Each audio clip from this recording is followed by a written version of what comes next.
নমস্কাৰ, স্বাগতম জনাইছোঁ নিউজ আছামৰ অন্য এটা ভিডিঅ'লৈ। ফাইনেলি যিসকল অংগনবাড়ী সহায়িকা আৰু কৰ্মী আছে তেওঁলোকৰ বাবে সুখবৰ। তেওঁলোকৰ যি দৰমহা কালি অৰ্থাৎ 10 তাৰিখে তেওঁলোকৰ যি কেবিনেট মিটিং আছিলে, তো সেই মিটিঙতে অৰ্থাৎ সিদ্ধান্ত লোৱা হ'ল সহায়িকা আৰু কৰ্মীসকলৰ যি দৰমহা বৃদ্ধি কৰা হ'ল।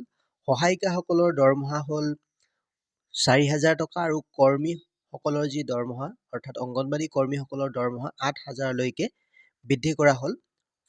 তো ভিডিঅ'টিৰ জৰিয়তে আপোনালোকক জনাম আৰু তেখেতৰ যি মন্তব্য আছে মন্তব্যটো আপোনালোকে শুনিব পাৰে। আৰু লগতে আমাৰ চেনেলত যদি পোনপ্ৰথমবাৰৰ বাবে আহিছে তেনেহ'লে চেনেলটি ছাবস্ক্ৰাইব কৰি কাষৰ বেল আইকনটো প্ৰেছ কৰিবলৈ নাপাহৰিব।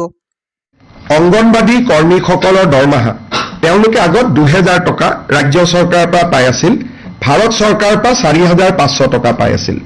এতিয়া আমি যিটো ৰাজ্য চৰকাৰে 2,000 দি আছিল, এতিয়া তাৰ লগত আমি 1,500 যোগ কৰি দিম।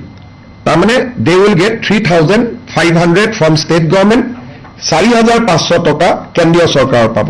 সৰ্বমুঠ তেওঁলোকৰ দৰমহা 8,000 টকালৈকে বৃদ্ধি হ'ব। তাৰমানে ৰাজ্য চৰকাৰ আৰু কেন্দ্ৰীয় চৰকাৰে দিয়া টকা প্ৰায় সম হ'লগৈ। তেওঁলোকে 4,000 দিয়ে কেন্দ্ৰীয় চৰকাৰে, আমি 3,500 দিম। কেন্দ্ৰীয় চৰকাৰে 4,500 দিয়ে, আমি 3,500 দিম। টোটেল অংগনবাড়ী দৰমহা 8,000 টকা হ'ব, 1,500 টকা বৃদ্ধি হ'ব, ৰাজ্য চৰকাৰে দিব। অংগনবাড়ী কৰ্মীৰ দৰমহা 750 টকা বৃদ্ধি হ'ব। আগতে তেওঁলোকক ভাৰত চৰকাৰে 2,250 টকা দিছিলে, ৰাজ্য চৰকাৰে 1,000 দিছিলে। এতিয়া ভাৰত চৰকাৰৰ পৰা 2,250 টকা পাব আৰু ৰাজ্য চৰকাৰৰ পৰা 1,750 টকা পাব, সৰ্বমুঠ 4,000 টকা পাব। অৰ্থাৎ সহায়িকাগৰাকীয়ে 4,000 পাব, কৰ্মীগৰাকীয়ে 8,000 পাব। আৰু বহুতেই এটা সুখবৰ। আপোনালোকে ইতিমধ্যে তেখেতৰ যি মন্তব্য শুনিব পাৰিলে।